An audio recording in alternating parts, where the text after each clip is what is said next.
Hey guys, what's up? It's Raven. Fun fact from Nick Buttercup on Instagram. Did you know that we can always see our noses, but our brain is just trained to ignore it? And now that you know that, you will not be able to unknow that. On another note, today I want to talk about parenting. I have touched on it briefly in my previous episodes, the fact that it's definitely a topic that I want to be able to discuss with you guys, but that it is a difficult topic for me for several reasons. The main reason being that I really want to respect my daughter Ziya's privacy. Ziya is 8 years old now. She's in 3rd grade. She's starting to get to that age where she knows more things. She's hip to more things. Her friends at school may have internet access and they might know who I am and they might watch my videos, and she herself might want to watch my videos. And while she's definitely not allowed to have unsupervised internet access to where she would be able to stumble across anything I don't want her to see, because I'm very strict about her internet access, there's just still always that chance that she might come across something. And I just don't like the idea of talking so much about her personal life and her personal details on the internet to a bunch of strangers all across the world. It's just a really touchy situation. It's really complicated. And I got a lot of comments from you guys on my previous episodes about how much you really respected and appreciated my take on that and kind of how I've been handling it recently, and a lot of comparison to other content creators. I appreciate the fact that y'all weren't really naming any names, because we not out here trying to be haters, okay? My comment section is not for that, but y'all were just kind of saying in general, you notice other content creators not really respecting their children's privacy as much. And that's definitely just sort of been a thing on the internet, especially recently. I feel like when Ziya was first born and before that, nobody really cared, which is not great. But it didn't really seem like the creators or the viewers or anyone really gave a fuck about kids being in content. And there was a lot of content that started to be created that featured babies and children, and you saw a lot of children grow up online over the years, my child included technically, and it just nobody cared. I don't remember it being such a topic of discussion or such a so much discourse about what you're doing or not doing with, having your kids in your content until more recently. And I think that's because more recently there has been some scandals and some situations, some really unfortunate situations that have come to light that have sort of drawn attention to the fact that family vlogging, mommy vlogging, having kids in content in general may not be as safe or as healthy or as innocent as maybe we thought it was. But it's a case by case thing. You know what I mean? I think it's a spectrum. I don't know if it's fair to say no kids should be on the internet or be in any content whatsoever, point blank, it's just wrong, just don't do it. I don't agree with that. Obviously, I don't agree with that because my daughter has been in my content and still kind of is, not as much anymore, but she still definitely is. I don't agree that children should not be in social media content, period. I think there's a right and a wrong way to do it. I think there's a careful and a not careful way to do it. I do kind of understand why people would just say, just don't do it at all.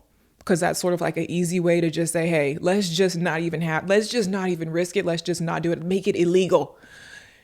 I understand where you're coming from because you just really, really want to protect the children. But I just don't think that's realistic, because you got to think about the amount of content that we would be missing in the world if kids weren't allowed to be on screen at all. Kids, first of all, I feel like it's important for kids to make kids content, if that makes sense. Yes, adults can make kid content like Miss Rachel or Blippi or Blue's Clues, where it's an adult character leading it. But I also think there's something to be said for the kids who lead the kids content. Now, not all of that is good.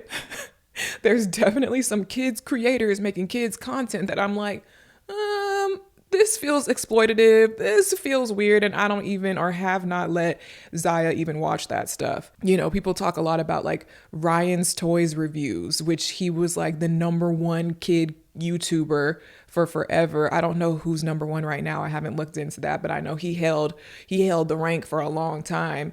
And I know recently I saw somebody talking about how like he's still making videos and his mom is still forcing him to do all these videos, and like he's like 13 now and he needs to be let free and this is so horrible for him and whatever. And like, yeah, you should not be forcing your kid to have this basically like full-time job. But then it's also like, what's the difference between that and child actors who do TV shows and movies? Well, I guess it's just that in that industry, there's more regulation because it's more of a long-standing industry that has rules and regulation to protect the children. But we hear all the time that they're actually still not protected. So it's a very complicated thing, and I am no expert. I don't have the answers. All I know is to say that it just shouldn't be allowed at all. I don't think that's reasonable. I don't agree with that. I think it should be allowed, but you have to be really careful with it and keep it to a minimum. You know what I mean? At the end of the day, these are children. They should not be having these sort of full-time jobs. It should not engulf their entire life, and they should have privacy and autonomy, and there has to be some level of consent once they get to consenting age. As far as being able to speak for themselves and say yes or no. Yes, I want to be on camera. No, I don't want to be on camera. And that's kind of how I went about it with Ziya. I definitely shared a lot more when she was a baby, simply because, like I said, back then it just wasn't a thing. I don't know. I was like, well, everybody else shares it. I just didn't think about it. To be quite honest, I just wasn't really thinking about it very much. Of course, I always wanted to protect my own safety and like certain things that I would do just because like you have to be weary in general just for myself. But as far as like specifically trying to really be careful about Ziya, I wasn't really thinking about it like that too much when she was a baby, if I'm just being honest. I really just wanted to share my journey and share my story and share my beautiful daughter. And like, you know what I mean? There's part of it too where it's like, look at my baby. Y'all should look at my baby. She's the best thing in the whole wide world, and I want to share her with the world. And why would I hide her away from the world? Like, I love her and she's the cutest thing in the whole wide world. And like, she does the cutest things and she says the cutest things, and everyone needs to see this. Like, there's this sense of pride about your own child, especially if you already are a content creator and that's what you're used to. Anything you have that you love or that you're proud of or that you want to show off, you're used to showing everything off all the way down to your own children. And that is honestly part of it. That might sound crazy, but that's the truth. It's like, I want to share this just like I share everything else, just like I share my outfits and my recipes and my home decor and my hopes and my dreams and all my other vulnerabilities and like literally everything else in my life. Of course, I'm going to share my child too. And so that was kind of just my mindset at first.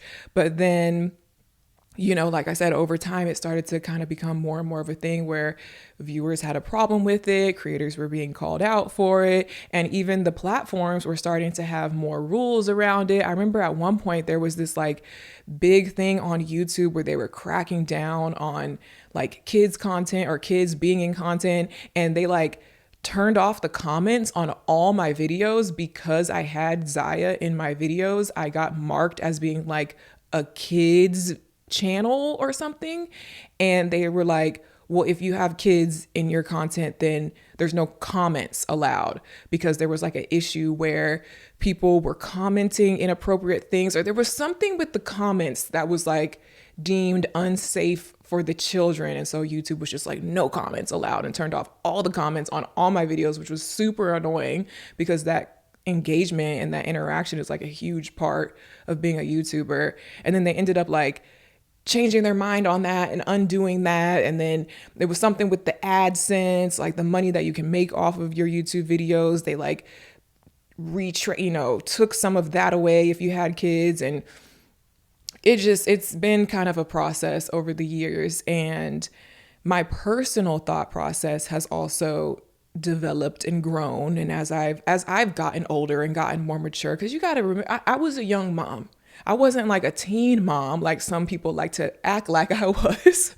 I was not like 16, 17, 18 years old. I was 22, but that's still young. You know, my frontal lobe wasn't fully developed right when I had Ziya. And so I still had some learning and some growing up to do just in general. And part of that is realizing, you know what, okay, maybe I do need to be a little bit more mindful and careful about, you know, how I'm involving my daughter in my content, how I'm referring to her, what I speak about, what I don't speak about. And so I've definitely gotten more like mature and strict with that stuff over the years, to where now you guys probably notice that Ziya is not in my content nearly as much as she used to be.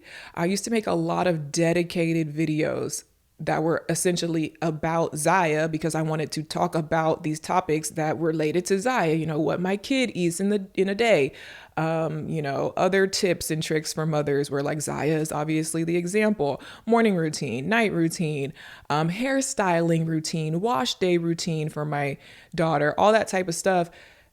I wasn't thinking about it in a sense of like, I'm exploiting my child or using my child as a cash cow or as a money grab or as like a, you know, I wasn't thinking about it like that. I was thinking about like, these are the topics and the tips and tricks that I want to share with other mothers. So of course I'm going to use my own kid as the visual example. Like, how else would I do that? Like, how else am I going to give you product recommendations for, you know, kids' curly hair and hairstyle ideas for kids, and, you know, tips and tricks for the morning routine? How else am I going to share this information in video form without my daughter being in it? Nowadays, you'll see more creators do the content, but they never show the kid's face. Like, the kid is in it, but the face is always blurred out, or they're always like turned to the back or turned to the side, or the face is covered in some type of way, which, again, back then that wasn't a thing. You didn't see anybody doing that. I didn't even think of that as being an option, honestly. And I do think, like, when I see content like that, it makes me feel weird. I don't know how to explain it, but I don't particularly like to consume content where people are showing their kids, but just not showing the face. It's just something unsettling about it. I don't know if y'all know what I mean, but like, I think that's kind of weird. Like, either show the kid or don't show him at all. I feel like, I don't know. But yeah, so now I don't do those videos that are like Ziya this and Ziya that and toddler this and kids that. Probably the closest thing that I still do that's like that is like when it's her birthday and I'm like making a big deal out of her birthday party and what I'm doing for her birthday party, then she'll be like in those videos more often, or like her Halloween costumes, because again, it's not about Ziya, it's about the birthday party, it's about the decor, it's about the theme, it's about the DIY costume, it's about making this costume. And of course I'm going to show it on Ziya or show Ziya enjoying her birthday. But I don't really do too much dedicated content where it's just like, here she is front and center, she's the main star of this video, because yeah, I started to feel like maybe that's not right. And also I stopped enjoying making that kind of content anyway. Like, after doing a few morning routines, night routines, what my kid eats in a day, hairstyle videos, wash day videos, I'm like, okay, that's enough. Like, I done did all those videos 5 different times. Some of them even like more than that. And I'm just tired of it. Like, that's not enjoyable content for me to make. I said what I said. I shared what I wanted to share. I gave y'all the tips and tricks. I don't have nothing else to say. So let's just leave it at that. And so now, or like more recently, my content has really just been like, just, you know, of course, Ziya is still in it. She, you know, because I don't want to make it seem like Ziya is not in my content at all, because then you'll have the freaking nitpickers in the comments saying, well, what do you mean she's not in your content? She was in this vlog and this vlog and this video, and yes, she is, and she still is. Yes, she still is. Yes, she is still in my content, but it's not dedicated about her. It's like little quick cameos usually. Because again, I'm not completely against the idea of having her in my content or doing these one-off things. I just don't want it to revolve or rely on her. And I think that is a big mistake that some content creators make. Like, can your channel, your platform, whatever, your videos, can your content survive without your kids? That's what some people need to ask themselves. Some people need to really ask themselves, if I did not have these children or this kid, if Trump made a law tomorrow that no kids could be in any social media content at all, period, would you still have a platform? Would you still have successful content? Are you worth a damn as a content creator without your kids? Because some content creators aren't. They don't bring nothing else to the table except their children. And that's a problem.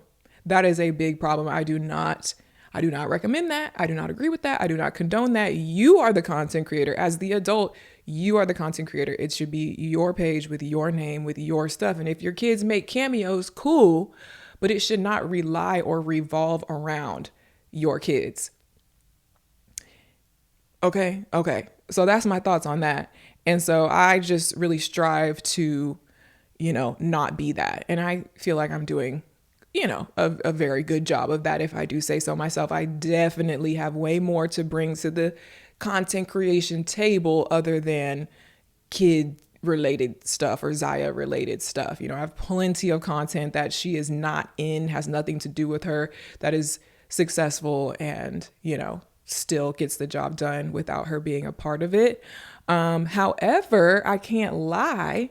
I can't deny the fact that back when I was doing a lot of videos that focused on her, those are some of my most viewed, especially on YouTube, on my main YouTube channel. If you sort my videos by most popular, some of my most viewed videos with millions and millions of views are the ones that are more focused on Ziya. Now, there's multiple reasons for that. It's relatable, the other moms are watching it. And it's also, it attracts other kids. Like you can just tell, you can look at my comment section on those videos and you can tell that most of these views came from literal children because the comments are from children. Like it's like, hey, my name is Sally and I'm 8 years old and I love your videos. Hey, can you tell Ziya I said hi? I'm in 3rd grade. Or it'll just be like a bunch of emojis or a bunch of like banging on the keyboard because it's like a literal toddlers that are watching those videos. And when it comes to a kid, they gonna replay and rewatch and replay and watch it again and run it back a million times. And that's how you rack up those views. And that's part of the reason why people who do that sort of like kiddie content can be really successful and get a lot of views, because kids are a great demographic to target if you want to rack up some views and rack up some nonsense comments and just sort of like get your engagement up. Kids will get your engagement up.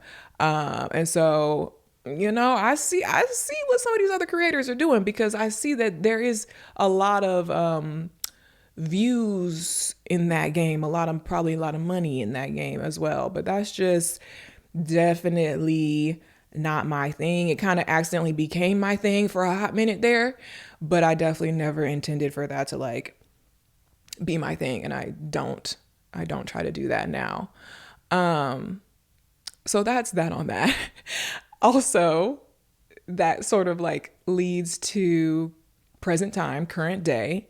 I mentioned in my other episode how like there's some things that I want to talk about as far as just like my personal motherhood journey and like current struggles or things that I'm dealing with. Like I would love to talk more about those things, but again, I want to respect Ziya's privacy and I don't want to give like specific examples that sort of like puts her on blast and gives too many dirty details about her childhood, you know what I mean? But at the same time, there are things that I think I've made the executive decision that I've decided that they are okay to share, either because number one, I've already shared it before, so it's already on the internet, so like too late.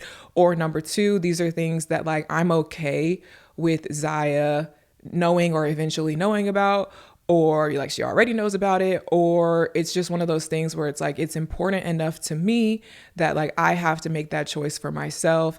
And at the end of the day, I'm Ziya's mom. You know what I mean? I get to choose the final call on this stuff, and whether some people agree with it or don't agree with it, oh well, that's too bad. You don't have to watch it, you don't have to listen to it, but at the end of the day, I make the call on what I want to share or don't want to share. Like I said, until there's some specific law passed that says you absolutely cannot do this, then it's my call. So, I'm sort of navigating through parts that I want to share versus don't want to share. And so that brings me to my next little chunk of this episode. I did want to sort of retell the story of my pregnancy journey, I guess you could say, or my journey into motherhood, rewinding back to when I got pregnant. And this is, like I said, something that I've talked about before.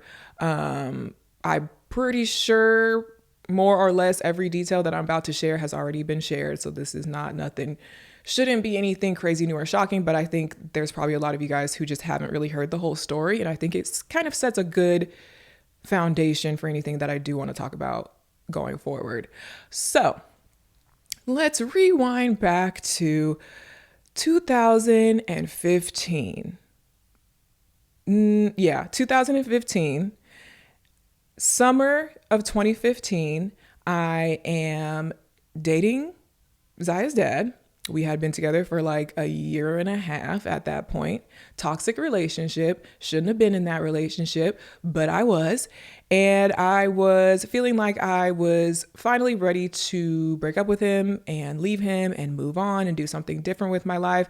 I was just moving into my dream loft apartment, downtown Dallas, freshly graduated from college, like just, a couple months before, graduated from college, secured this downtown loft. So I'm making that transition from being in school to being out in the real world and, making that big girl transition. But I am dating this guy that I should not have been dating. And I was trying to build up the courage, I guess, to separate myself from him and really start going down a different path.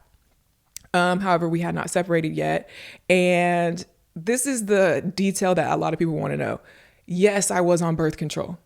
I was on the birth control pill. I started taking the birth control pill in college. It wasn't until I want to say my junior year of college is when I first ever got on birth control. I was not on birth control in high school. My parents, my mom, they just weren't of that mindset to be like, you need to be on birth control starting from this age or whatever. Like, that didn't happen. So it wasn't until college that I got on birth control. And the real reason why I got on birth control is because of my acne. I had such bad acne. I was trying everything. And I was told that getting on birth control might help if it was like hormonal acne, maybe. So that's really how I even got on birth control. So I had been on birth control. Said all that to say, how many times can I say the word birth control? Yes, I was on birth control, but my OBGYN was at home in Austin and I was away at school near Dallas. So essentially what happened was I was due for another appointment before I could get a refill on my birth control pills. And I was like, still taking the pills, but there was like a blip in the pill schedule where like I had missed some pills because I needed to go home and have my appointment to get more pills. And so I thought it was fine, but apparently it wasn't fine. And I actually don't even know like the specific, like how many pills and what was the dates. But it wasn't like a big missed amount of pills. So like I genuinely thought it would be fine, but it wasn't. Also, we were, not to be vulgar, because I get weird. Like I told y'all before, I get weirded out when I imagine like my parents listening to this, but I have to get over that. I'm a grown woman. I'm 31 years old. These are things that we as adults need to be able to talk about freely without worrying about what our parents are going to think. Yes, we were also doing the pull-out method and sometimes using condoms, sometimes not, and, other things. And so in my mind, I'm like, with all these different things stacked on top of each other, I should be fine. So I genuinely was not worried about it, not thinking about it at all. I also was very aware of the Plan B pill. And so if I thought I needed a Plan B, I would have taken one. But it just ended up happening where it only takes one time. It only takes, you know what I mean? And obviously I ended up getting pregnant. But I had no idea until like I had noticed that my period was late, like super late. And I was like, wait, I was literally, and maybe this is stupid of me, but I was literally so confused. I was thinking every other possibility besides pregnancy. I'm like, there's something wrong with me. I'm sick. I have a tumor. I don't know. Because I literally was not thinking that I could be pregnant at all until a period was late. And then one day I was in my apartment with my boyfriend at the time, Ziya's dad. And I told him, I was like, I'm still late. I need to take a pregnancy test. Can you go down to the corner store, get a pregnancy test, and let's just take one? So he does. We come back. I take the pregnancy test. I leave it in the bathroom. You have to wait a couple minutes. I remember this so vividly. I was laying on my bed. The test was in the bathroom, and I was just like waiting. And I just had this like no thoughts in my head, like this really like numb feeling. And I was like, okay, I think time's up. Go look at it. I told him to go look at it first. So he goes into the bathroom, comes right back out, silent with just like this deadpan expression. And I look at him and I'm like, well, what did it say? And he just nods his head, yes. And I remember I just was like, okay. And I didn't cry and it wasn't anything. And he just was like, well, I better get to work then. Cause at the time he had this like warehouse job or something like that. And I think he was supposed to go in for his shift soon that day. And he was like, he sort of made a joke like, well, I better go to work. Cause he's saying like, well, I need to start making some money, I guess, to provide for this baby. And I was like, no, don't go to work. Like, can you just call off and like stay here and be with me? Because this is a lot. But at the same time, I wasn't crying. I wasn't emotional. You would have thought that I would have had, like knowing me, I would have thought that I would have had some sort of like big panic attack or something. But surprisingly at that time, that day when I first found out, there was a sense of peace. There was a sense of like, this is going to be fine. You know what I mean? It's cool. It's okay. This is not at all what I was planning for or what I was trying to do or what I saw for myself. And this man is not at all who I was trying to do it with. So no part of this should have felt okay. No part of this was part of the plan or felt like a good idea logistically or logically. But like emotionally, I just had this feeling come over me like, this is going to be okay.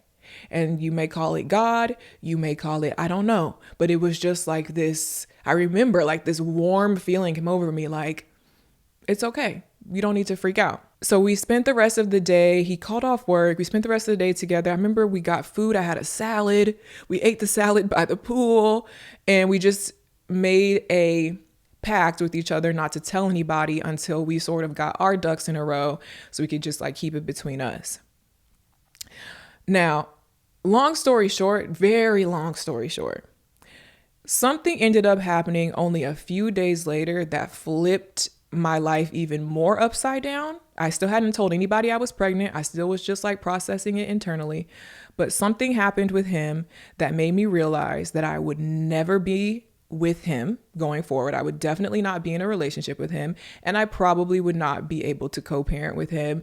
And it was just this really dramatic experience that I'm going to skip over for now.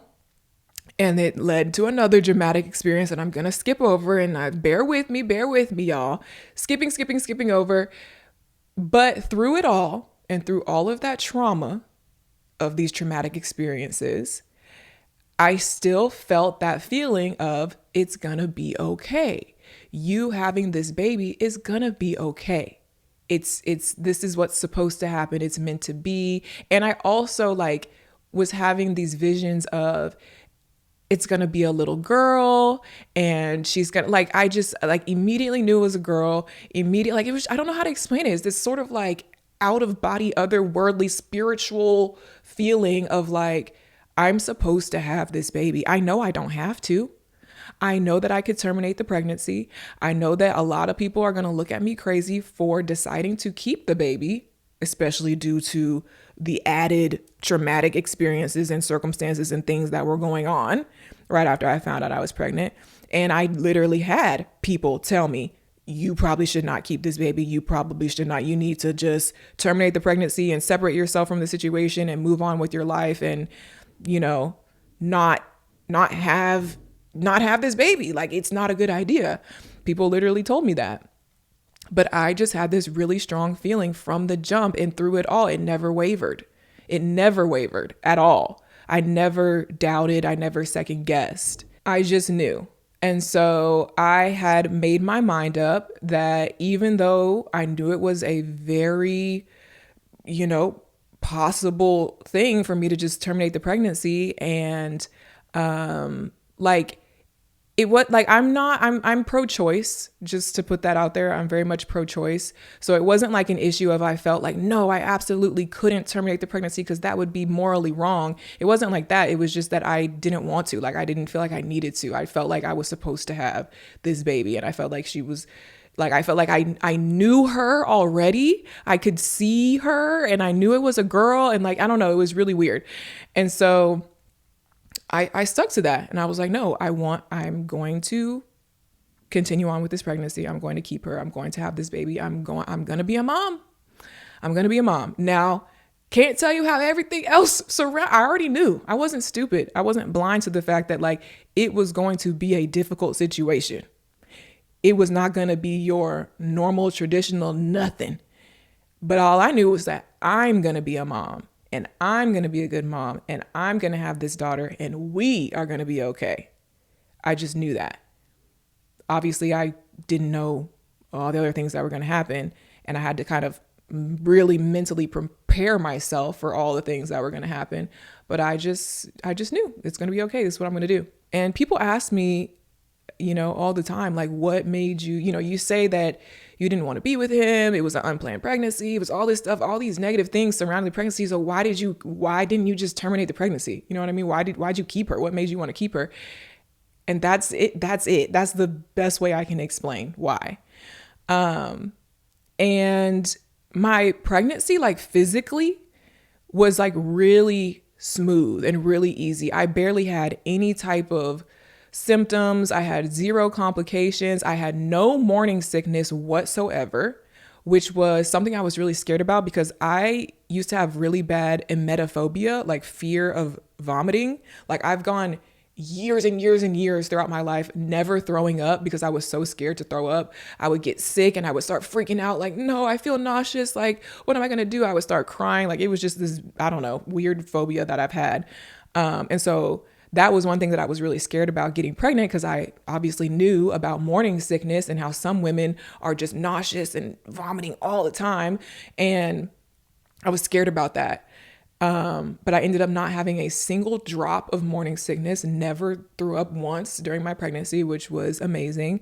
Didn't have any other ailments or complications, or, of course, being pregnant is uncomfortable at times, and you get hot and you get tired and you got all this extra weight on you and stuff like that. But like, I didn't gain a bunch of weight. I didn't you know what I mean? Overall, it was just very healthy, very smooth, my doctor told me, like, this is a textbook pregnancy if I've ever seen one. Like, just boom, boom, boom, all throughout every trimester was just like, quote unquote, perfect, like how it's supposed to go.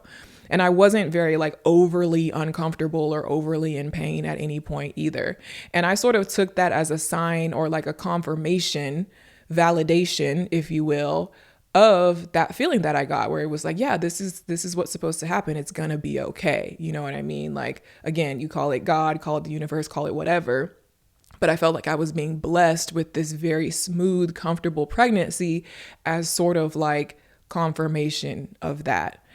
And then, well, okay, before I move on to the labor, I will say that the pregnancy was not smooth in terms of what was going on around me.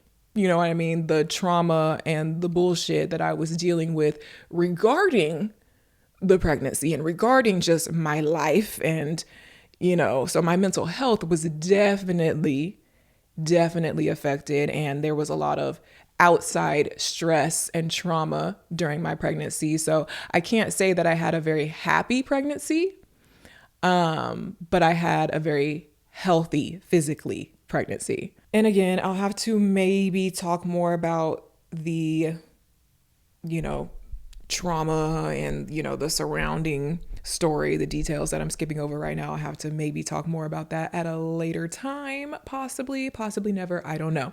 But just know that there was a lot going on. So I definitely did not have a typical happy, joyous pregnancy. I had a baby shower with my loved ones there. That was really nice. But for my maternity photos, I took my own maternity photos of myself. I did a milk bath photo shoot where I did the milky water in the bathtub with the flowers, and I literally like set up a tripod and a light and like did it on self timer all by myself at the last minute when I was already like 8.5 months pregnant or something like that. And yes, it was definitely a unique experience. Well, probably not unique. I know there's a lot of women who have had very similar pregnancies as far as like not being with any partner at the time and just not having the normal thing where it's like gender reveal and maternity photos with your partner and everyone is so happy. And so, you know, like there was definitely a lack of not a lack of support, because like my parents supported me, my friends supported me, like all my loved ones. Like I definitely had people who were there for me and who were still happy and still excited. Yes, worried. Yes, concerned. Yes, confused. But they still supported me and they still tried to make it like as happy of an experience as they could. But it definitely was lacking overall, and it was stressful because of everything surrounding it. So my mental health definitely took a hit, but at the same time, it was balanced out by the fact that like I was excited. I was excited to become a mom. I felt kind of good about it overall. And so it kind of helped to regulate my mood in a sense. I don't know. It was a weird juxtaposition roller coaster of emotions because it was so much going on and so much negativity and so much hatred and trauma and abuse and just, again, just negativity. But at the same time, there was a lot of love, a lot of support, a lot of excitement. And those two worlds were, parallel the whole time. It was definitely interesting for my mental health. And then my actual labor and delivery was also very smooth from what I've been told. I've only ever had the one baby, so I can't compare it to any of my I haven't had any other personal experiences with giving birth to compare it to. And I've never witnessed in real life anybody else give birth. But from hearing other people's stories, from what my doctor said, from what my mom said, everyone described my birthing experience as being very smooth, relatively quick, very healthy. Again, no complications. I had her not naturally. I did get an epidural, but vaginally. And, I don't know. The worst part, I tell people all the time, I actually did a whole video on my main channel, like right after I gave birth, shortly after I gave birth, I did a whole video, like going into detail, doing a full story time about exactly what happened during my labor and delivery. So I recommend going to watch that video to get more of like the in the moment breakdown. But, thinking back on it, and whenever people ask me about it, I always say the scariest part for me, the worst part for me when it came to giving birth was the fact that I was scared because I had never been to the emergency room before. I had never had surgery before. I had never, like, that very serious medical hospital setting was very new to me and very scary to me for some reason. And just being like hooked up to the things and the doctor and just all the hullabaloo of it all was very nerve-wracking to me. And so my mom always jokes that like I was screaming and hollering the whole time, but I was screaming like out of fear. Yes, I was in pain. When I was having contractions, yes, I was in pain before I got the epidural. So part of the screaming was because of the pain, but a lot of the screaming was because I was having a panic attack because I was scared. And I was also scared because I didn't know what to expect because it's my first time giving birth. And I had obviously heard so many horror stories about what could go wrong. And so I was just scared, but I don't know. They say you can't remember pain, but I feel like I wasn't in as much pain as I could have been in, if that makes sense. Like, I know it could have been much worse. I think I was mostly screaming because I was scared, not because it was that painful, but of course it was painful. But I did get the epidural, and, you know, popped her right out. She was healthy and fine, and no complications with me, no complications with her. Healthy baby, just, again, textbook, quote unquote, perfect sort of pregnancy and labor and delivery. And so again, that also was sort of like that validation or that confirmation that like I'm making the right choice. I'm like, look how smooth this is all going. You know what I mean? Like, clearly this was supposed to happen. Clearly this is okay. Clearly I made the right choice, because look at the way that I'm being blessed with, you know, a smooth pregnancy and a smooth birth and no complications and no issues. Like, I took that as, again, my sign that I made the right choice. Not to say, not because it doesn't make any sense, because I don't believe that if you do have complications, that means you made the wrong choice and you shouldn't have kept your baby. Like, obviously I don't believe that. I don't think that it works the other way around, where you should think if you have any sort of complications, then you should have never had that baby. No.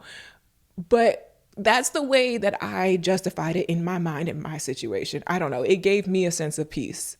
That's all I can say.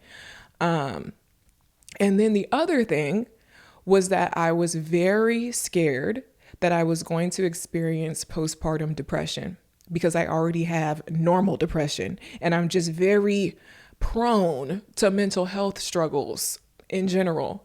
And so just knowing me and knowing myself, I was like really just already preparing myself that I was probably going to struggle really bad with postpartum depression, which postpartum depression, I don't know the scientific exact definition of it, but it's different than, it's not just, oh, you become depressed after you have a baby. It's a specific struggle relating to not connecting or bonding with your baby. And I've heard mothers describe it, mothers who have gone through this, as just feeling like not feeling like yourself, and you just fall down this rabbit hole of like not being able to take care of yourself, not being able to take care of the baby. And it's just like this very overwhelming, dark feeling.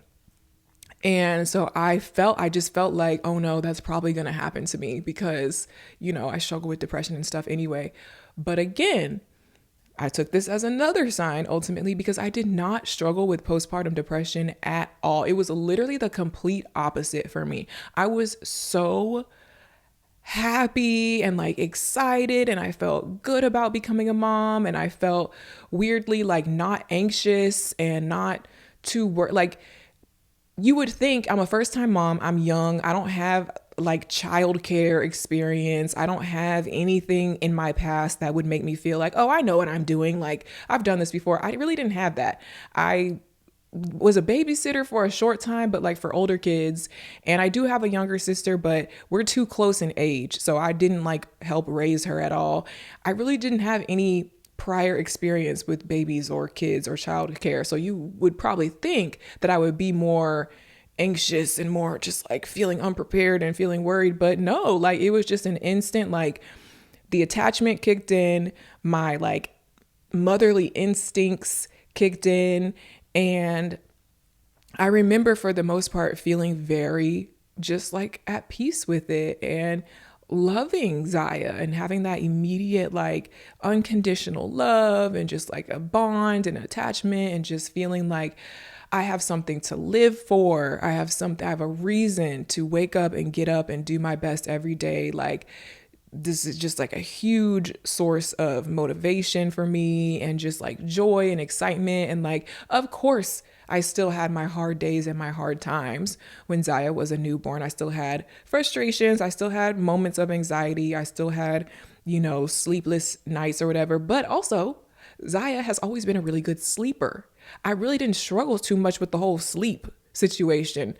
I think that might have been a thing briefly when she was a newborn, but she always like slept well for a long time, gave me enough time to sleep. Like, I didn't feel like that was a big deal either. I struggled a little bit with breastfeeding, but ultimately got past that. Like, I just remember everything being like, I kept hearing that. It kept reminding me of that first voice in my head that just said, you're gonna be okay. Like, this is gonna be okay.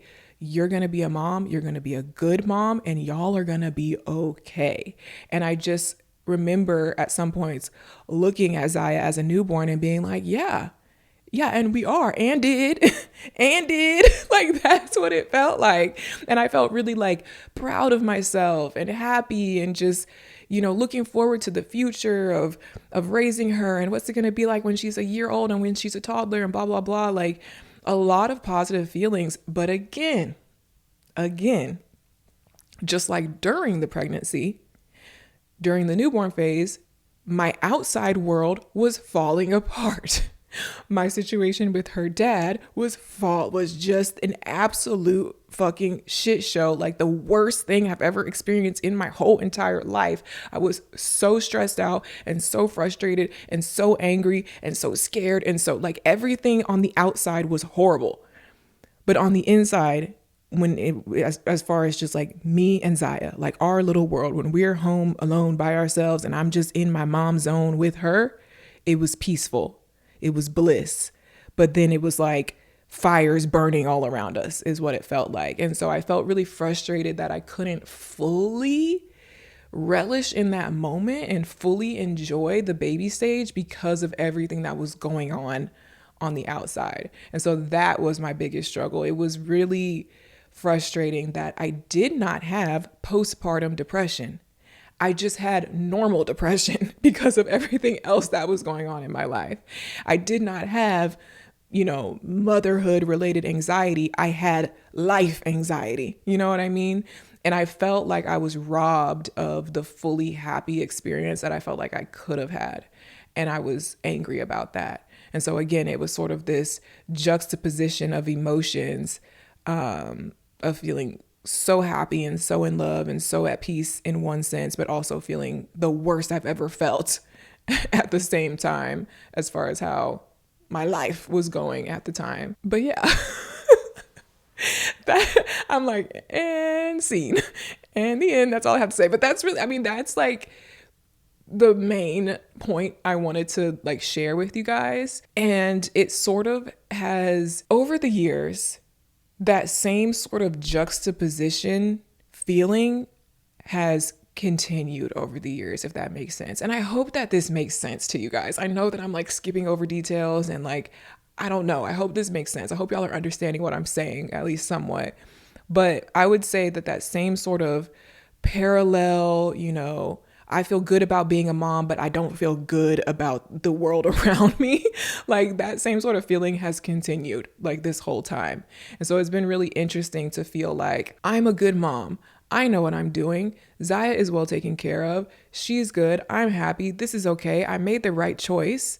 It wasn't a mistake to have this baby. It wasn't a mistake to become a mom when I became a mom. Like, I feel okay in that, but I also feel very uneasy about like everything else in my life, about all these outside factors and other people that I can't control and other factors that I can't control and other things that have happened surrounding it. I feel really like uneasy, regretful. I don't know what you would call it. And it's just, I don't know. It's just sort of the harsh reality of the fact that like you can be the best mom in the world, but you cannot control the world around you. You cannot control other people. And that's always going to be the case. You know what I mean? We can only control ourselves. We can only you know what I mean? There's only so much we can do as mothers, as people, as women, period, because the world isn't always nice to us and other people aren't always going to be nice to us. And there's only so much we can do about that. So that's been my struggle going forward, or, ever since I had Ziya and still right now. But yeah. I was gonna go into another topic. Another part of this conversation is talking more about like my parenting choices as far as like things that I've decided to do or not do when it comes to raising Ziya. But I feel like this episode is already getting long enough. So I feel like that should be like its own episode. talking more about like my rules and regulations and expectations and things that like I said, things I do or don't do when it comes to parenting and raising Ziya. I always find it really interesting. There's kind of a trend going around on TikTok where younger, like teenagers are talking about like 10 things that my strict parents do, or 10 rules that my strict parents put on me. And they're like talking about, their experience. And those things are kind of really eye-opening because it makes me think about myself as a parent. You know what I mean? And I don't know, that's literally a whole nother rabbit hole I don't want to go down. I'm going to do another episode about that. So y'all let me know if you have any specific questions as far as like those type of things, like like rules and regulations and expectations and what I allow and don't allow and what I'm going to do or not do. Like, let me know if y'all have, specific questions. Leave that in the comments or hit me up on the Raven Elyse podcast Instagram with those. I think I'll probably also have y'all join in on the conversation. I know I keep saying I need to get the like voicemail situation together so y'all can like call in or send me a voice note with your questions or stories or whatever, so I can include that and have it be more of a back and forth thing with you guys. So I need to figure that out because I think that would be a good episode to kind of have other moms chime in and stuff like that. So keep an eye out on the Raven Elyse podcast Instagram account for anything related to that for real this time. And like I said, leave your comments down below if you have any questions for that other episode. But yeah, that's my story. That's what I got for y'all today. Hope you enjoyed. And I'll talk to y'all next Wednesday.